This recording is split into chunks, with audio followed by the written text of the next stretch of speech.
No pudimos tener bien virtual. La parte de tejidos, Sí. tenemos que estudiar todo, la estructura, Todos los tejidos, materiales, los conectivos, todo. Vamos a... Eso fue lo último que habíamos No es difícil. No es no,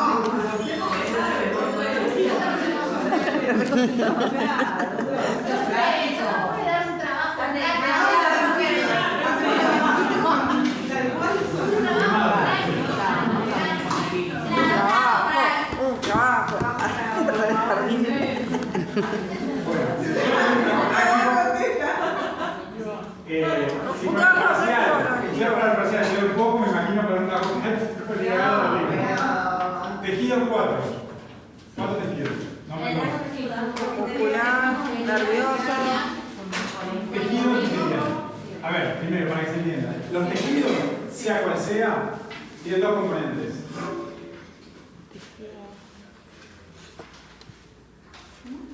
Los tejidos, todos los tejidos tienen dos componentes. La matriz y la célula, ¿no? Exacto. La matriz, que puede ser líquida, sólida, la matriz y las células. Según el tipo de célula, la cantidad de células, la proporción matriz-célula, va a haber los diferentes tipos de tejidos.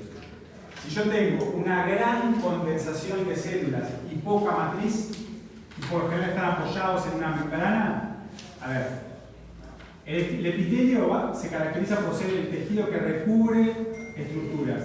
Esta es un corte de la tráquea. La tráquea es la manguera que va, por ser más científico, la manguera que conecta la faringe por los pulmones antes que se bifurquen los bronquios. Esa manguera, que por lo general ocupa el cuello y parte del tórax, es la tráquea. La tráquea, si yo hago un corte transversal así, voy a ver un cartílago, que es lo que mantiene la forma y la función de la tráquea, es que deje pasar el aire. Un cartílago, y por dentro del tubo ese tiene un epitelio. El epitelio es una membrana basal, todos los epitelios tienen, la mayoría tienen una membrana basal, y después las células. El epitelio de la tráquea es un epitelio pseudo-certificado. ¿Por qué? Porque si yo bien tengo una sola capa de... No, sí, pseudo-certificado. Tengo una sola capa de células. Estos son los núcleos. Si yo lo veo así, pienso que son muchas capas, pero en realidad es una sola. Porque cada célula está apoyada en la membrana basal y a su vez es pseudo-certificado ciliado. Toda la vuelta, imagínense el mismo epitelio. ¿Por qué es así? No es un capricho, esto tiene que ser pseudo-certificado para que sea rígido, para que lo que entre a la tráquea no me irrite. Y a su vez, estas películas que se llaman cilias tienen un recorrido retro-posterior, o sea, de atrás para adelante, que van sacando cualquier suciedad, sea comida, polen, cualquier cosa que entró en el tracto respiratorio para que no llegue a los pulmones. Esas cilias lo van empujando hacia la nariz y con el moco se elimina. Entonces, la función del epitelio es una membrana basal y una capa o varias de capas de célula, una encima de otra, formando una membrana, tapizando. En el intestino, otro tubo, el chinchulín del asado, ese es el intestino. Bueno, si agarran un chinchulín y lo cortan en rodajita, van a tener esto que es la membrana basal. Acá van a ver microvellosidades, que son muchas capas de células, yo lo hago en lenguaje para hacerlo simple, que a su vez forman toda esta forma así irregular para aumentar la superficie de absorción. Por acá va a pasar la comida, los nutrientes van a pasar a la sangre y la caca se va por el ano. Bueno, este epitelio también tiene una membrana basal donde se apoyan todas las células y muchas capas de células. Acá hay muchas capas de células. ¿Tá? Entonces se llama estratificado. Simple o estratificado. Estratificado son estratos de capas. Varias capas de células. Acá hay una sola capa de células. Y después tengo otro ejemplo. Este ejemplo es pseudo-estratificado. Porque si bien es una sola capa, parecen muchas. Porque hay núcleos estratificados en diferentes lugares. Pero si ven, sobre la membrana basal hay una sola capa de células. Acá hay muchísimas. Pseudo, en la tráquea, en todo el aparato respiratorio es pseudo aparecen muchas capas, estratos de capas, estratificados. Acá es estratificado, propiamente dicho, son muchas capas. Estratificados son muchas capas. Estratificados. Y el hígado, como lo vemos, La disciplina el hígado es así. Es una sola capa de células, una al lado de la otra. Y se llama entonces epitelio simple. Sería escamoso, ¿no? Escamoso es, por ejemplo, la vejiga, que es como, que a su vez se estira. Es una epitelio que tiene, la vejiga es como un globo. La función que cumple es el reservorio de orina, depende cómo si esté lleno o vacío, tiene que estirarse o concentrarse. Ese era el hígado, ¿no? Ese era del hígado. Simple. Después, depende de dónde estén unidos los lados de la célula, tenemos el lado que se une por células, se llaman desmosomas, que son como patitas que tiene la célula para agarrarse a la membrana basal. Membrana basal tienen todos los epitelios. Membrana basal. Todos los epitelios tienen membrana basal y después depende de la cantidad de capas de células, ¿cómo se llaman? Simple, estratificado, pseudoestratificado, ciliado. Por desmosomas se unen a la membrana basal. Tienen después uniones entre las células que permiten la comunicación célula-célula. Esta parte puede ser lisa, puede ser estratificada, puede ser como microvellosidades o puede tener cilios, depende. Esa es la parte apical de la célula. La parte apical es la parte libre que va al órgano, digamos. Y depende en qué órgano esté, si tiene cilios, o si es una microvellosidad, o si es simple. Esta es la parte apical de la célula. Y estos son los laterales, y esta es la parte basal. La parte basal de la célula están los epidesmosomas que unen a la célula a la membrana basal. Bueno, esto es por el epitelio. No lo voy a traer mucho más, o sea, cuando entiendan esto, está bien.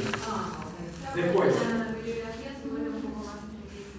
No, bueno, por eso, para que entiendan el concepto y que quieren más allá y entenderlo, está buenísimo.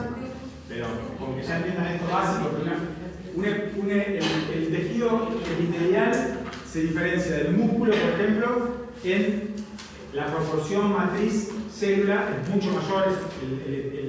El epitelio es un tejido sumamente celularizado, es casi 90% células. A diferencia de la sangre, que es un tejido conectivo, que lo vamos a ver, en el cual la matriz es líquida. Y se diferencia del hueso en que la matriz es sólida. Pero en sí el hueso tiene células y matriz. La sangre tiene células y matriz.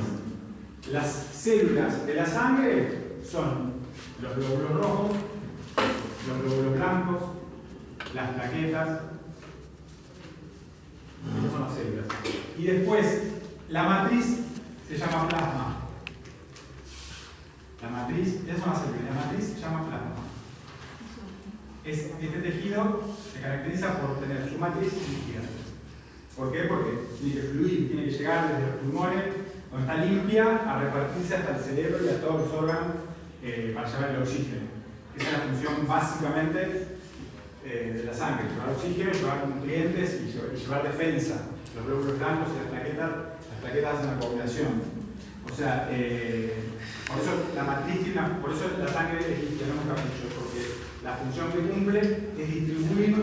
Entonces, al ser líquida se puede meter mucho más fácilmente entre todos los órganos.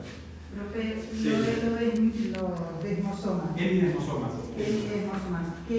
¿Cuál era la función? La función es agarrar la primera capa de células a la membrana basal. Profesor, cuando hablamos de regenerar en el hígado, por ejemplo, Sí. ¿cuáles actúan ahí? ¿Cómo? Claro, ¿cuáles son? Regeneramos Los Hepatocitos, claro. Hepatocita es la célula hepática. Sí. Lo que regeneramos es casualmente eso. Cuando hay te agarraste una curva terrible y tiraste un 30% del hígado, depende de la lesión que generaste desde un coma alcohólico hasta bueno, digamos. Depende de eso la cantidad de hepatocitos y el tiempo que le lleve al cuerpo en general. Y la cantidad de peditos sumados también van a ser que llegan cada vez más paqueteados. Si vos no le das tiempo a regenerar, porque hoy te agarras un pedito, pero después a la tarde te comiste la media luna, y mañana te... Entonces, ¿qué pasa? Las células son cada vez más defectuosas porque llevan tiempo en formarse en la célula. Si nosotros no le damos el tiempo, va a empezar a alargar los algas. ¿Entienden? Por eso también es importante el sueño, la recuperación. En ese momento uno cree que el organismo está tranquilo, es cuando más está trabajando, pero a otra marcha.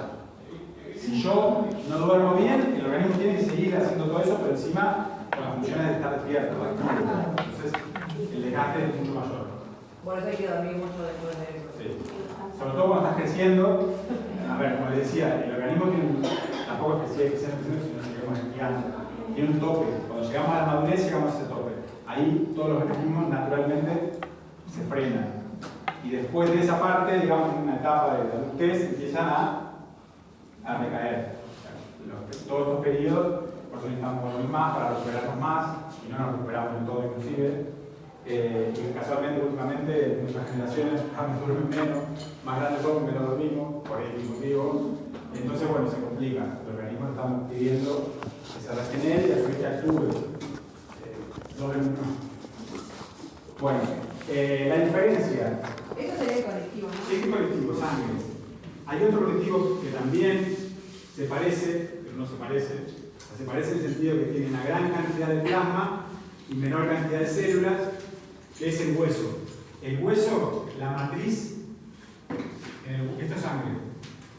En el hueso, la matriz está solidificada porque tiene cristales de calcio. Matriz sólida. Fosfato de calcio, por ejemplo. Correcto. Cristales de fosfato de calcio. El fosfato de calcio lo que hace es agregar una hormona que es la calcina, y lo que hace la calcina es agarrar el ion calcio y endurecerlo. Y a su vez tiene dos tipos de células.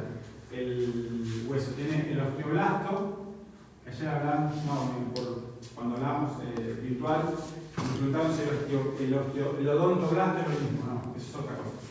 El osteoblasto y osteoclasto. Acá hay una acción de uno coordinada con otra.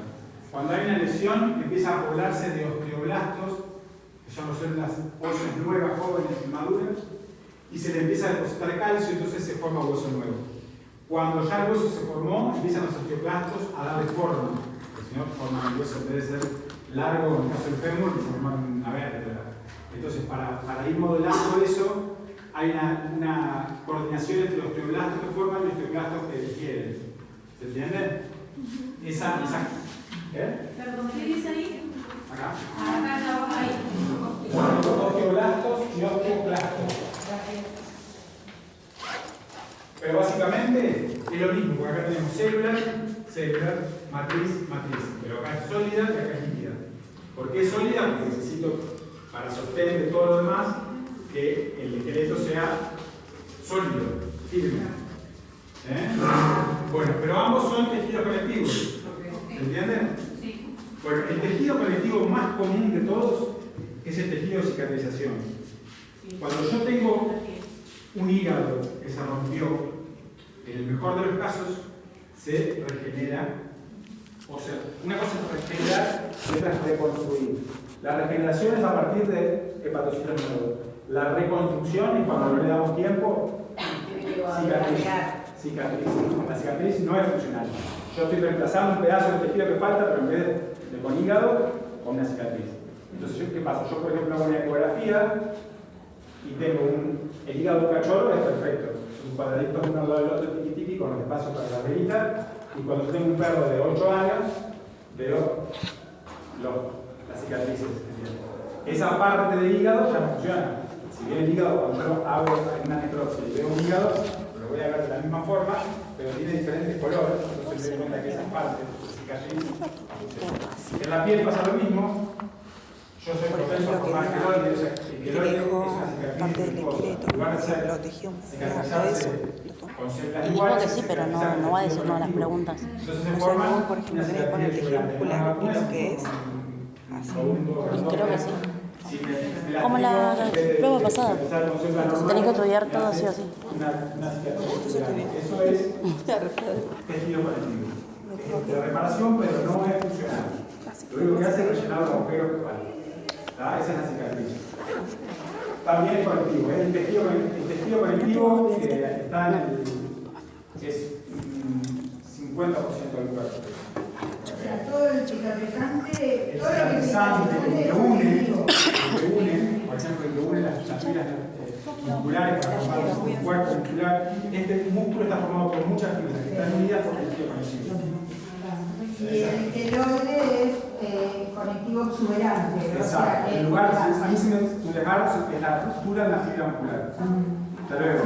Si esa es reemplazada por otra fibra muscular, yo le doy tiempo y le doy una buena rehabilitación, voy a tener otra fibra muscular que la reemplaza. Si yo no le doy tiempo y salgo a correr, ahí se mete el tejido conectivo. Y ya es una fibra menos, por decirlo así gráficamente, una fibra menos que tengo. O sea, ese músculo sigue teniendo la misma forma, pero la función no es la misma. Se repara, pero no se repara. Exacto. Bueno, y después tenemos el tejido, el muscular. El muscular es muy importante, no solamente por los músculos esqueléticos. Nosotros cuando escuchamos la palabra muscular nos referimos al esqueleto.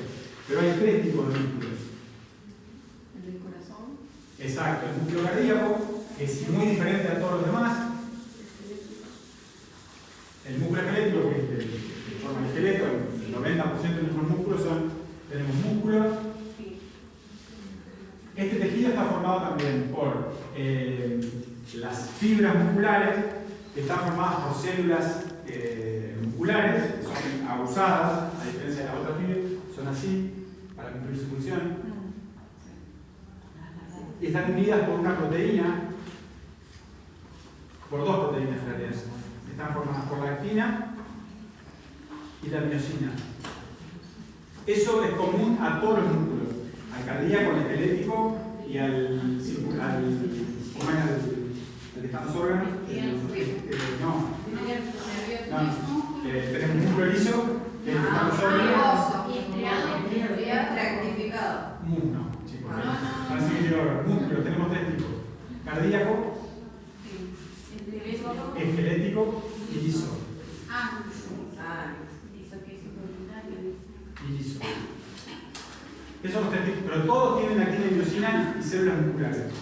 Y todos hacen lo mismo, que es contraer, dilatar para cumplir una función.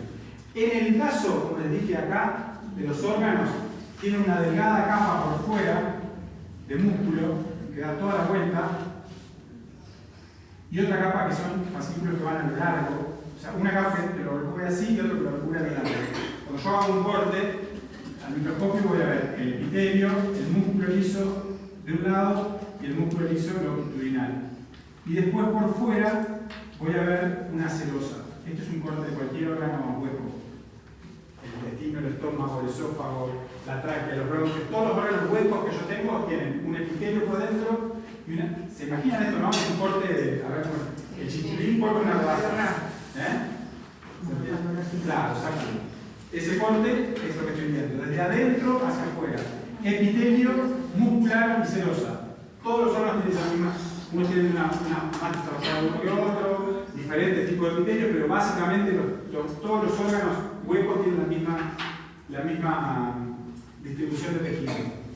La serosa es otra capa de células por fuera, que son, es como un epitelio, pero se llama esto es un endotelio, por fuera es el epitelio. El epitelio, la serosa, cumple la función de recubrir y mantener la forma. La cápsula del hígado, si no estaría todo desparramado, o sea, está encapsulado, la cápsula del pulmón, la cápsula del corazón, cada órgano tiene su cápsula. Eso es una serosa. Serosa, como nosotros.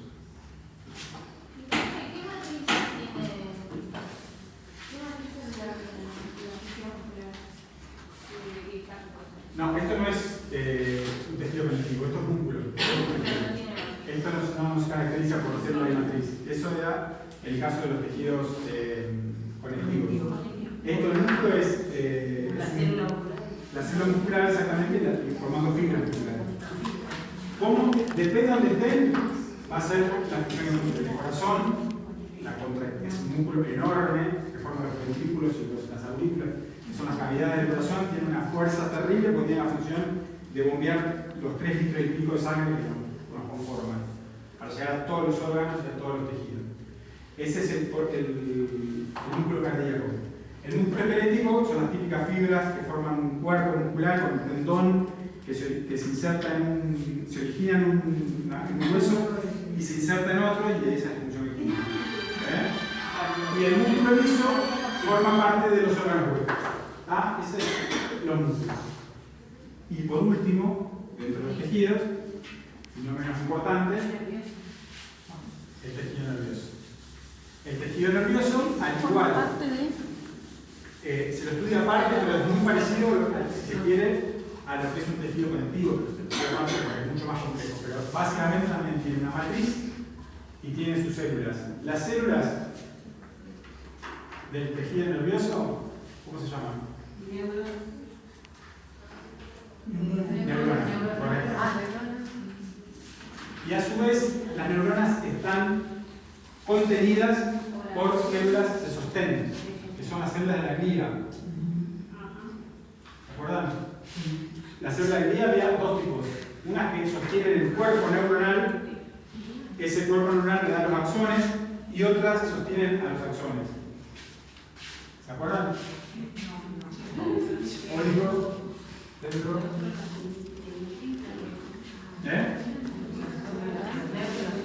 Tenemos al que sostiene el soma y al que sostiene la neurona. Oligodendrocitos.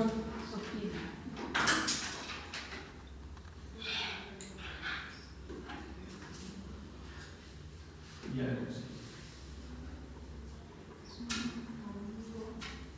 Unos sostienen el soma de la neurona y otros sostienen a la neurona.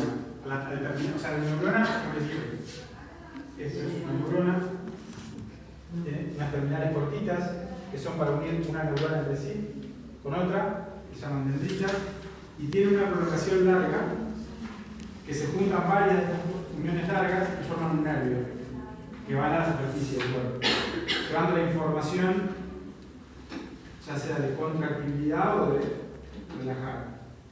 Esto por lo general siempre termina en un músculo, formando la placa motora, no importa si no le importa, pero bueno, más o menos para que entiendan la función de la neurona. Las células que están acá, uniendo neurona con neurona, manteniéndolas unidas, son los adenocitos. Y las células que protegen a los axones, sosteniéndolos también, formando la placa esta, son los oligodendrocitos. Oligodendrocitos. Esto es lo que me puedo tomar de tejido, no mucho más. La que une los cuerpos de las neuronas son los adenocitos. Adentro.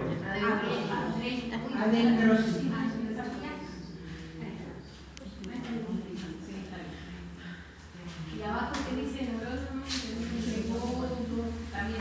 No, esto es axón, perdón. Y el otro, oligodendrocitos. Sostiene los axones.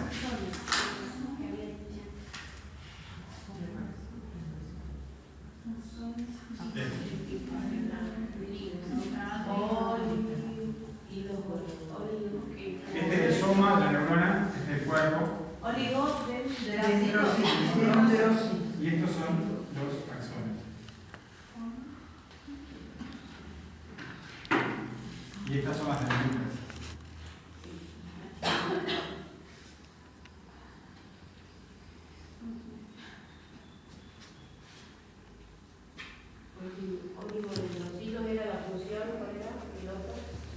Mantener unidas y protegidas los axones.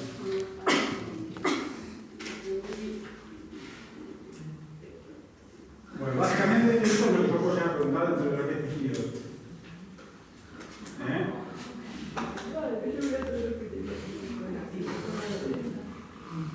¿Alguna pregunta más?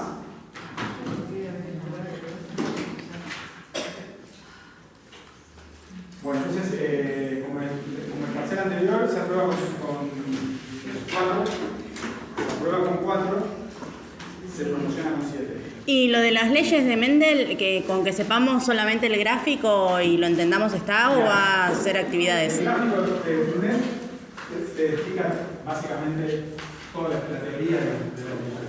La primera ley habla sobre un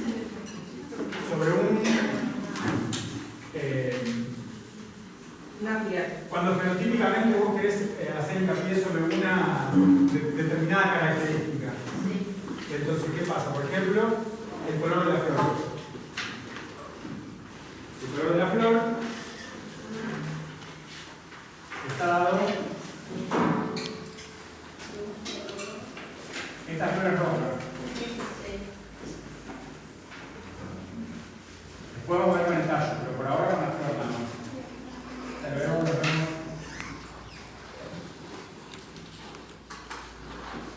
Y esta es violeta. Esta es violeta porque en su alelo está el recesivo achicado.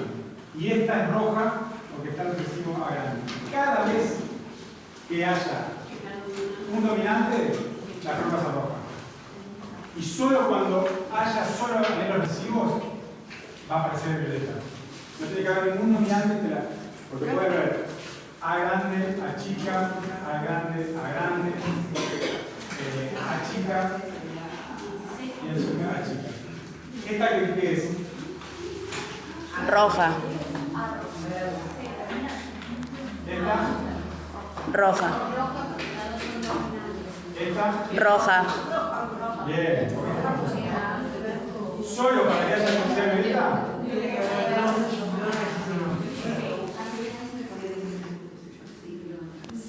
Esa es la primera ley que entendí. Después tienes que estudiar el concepto, pero bueno, básicamente lo que se estudia es eso, es que tenemos que volver, no podemos temas aislados, tenemos que ver lo que es fenotipo y lo que es genotipo. ¿Se acuerdan qué es el fenotipo? El genotipo es la información. ¿Es igual genotipo a fenotipo? No. Este sí o sí está incluido acá. El fenotipo sí o sí está incluido acá. Pero un mismo genotipo puede tener diferentes fenotipos. O sea, genéticamente venimos al mismo lugar, los hermanos, pero somos diferentes. O sea, todos venimos de un genotipo igual, pero fenotípicamente somos diferentes. El fenotipo, ¿cómo se percibe? Exacto, lo que se expresa, esa es la palabra, lo que se expresa. Porque genéticamente tenemos un montón de cosas, pero lo que se expresa, lo que se ve, ese es el fenotipo. Bueno, en este caso, lo que yo veo son flores rojas o violetas, no veo todo este menjunje. Este menjunje es el genotipo. Este menjunje no se ve, pero todas las flores tienen A grande y A chica. En este caso, acá no. Esta es dominante absoluta. Y esta es recesiva absoluta. Para que un gen recesivo se exprese, tiene que ser totalmente recesivo el individuo. A ese gen, ¿no? Profe, Sí. ¿cómo sabes que es la flor dominante? ¿Cómo te das cuenta de eso? Que es dominante. ¿Qué te parece eso? Cada vez que aparece esto en su genotipo, Ajá. acá por ejemplo, ¿por qué es violeta? Porque no hay A grande. Al no haber A grande, la flor es de otro color, puede ser violeta. Pero cada vez que aparece el gen dominante, esa flor va a tener un determinado color. El dominio de ese color. Exacto, el dominio va a ser ese color. Claro. Después yo voy a agregar lo que es el tallo. El tallo puede ser liso o puede ser rugoso. Sí. ¿Podría ser el cuadro de la ley de Mendel? Sí, tenés. En un cuadro de Brunel, acuérdense que para hacerlo sencillo es arriba en lo que es una fila, gracias, y lo que es una columna. En uno pongo los no importa cuál. Arriba pongo los aleros de la madre.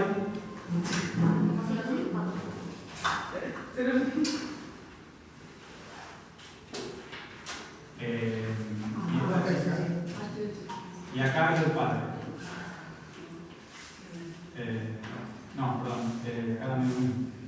A grande, A grande.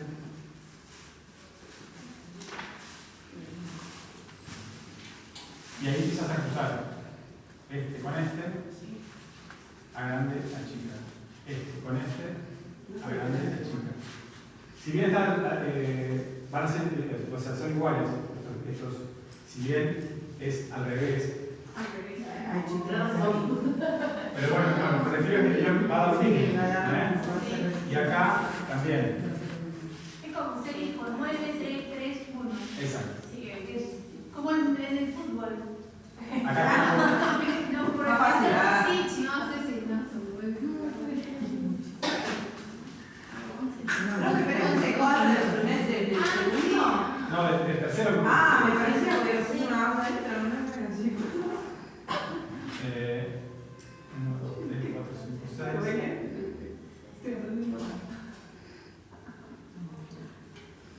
Y ahí vamos a tener que poner los homocigotos y los heterocigotos.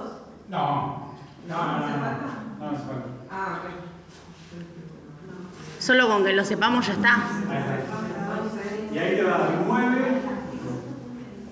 9 que son rojos con el tallo liso, 3 rojos con el tallo rugoso, 3 violetas con tallo liso y uno solo rugoso con violeta.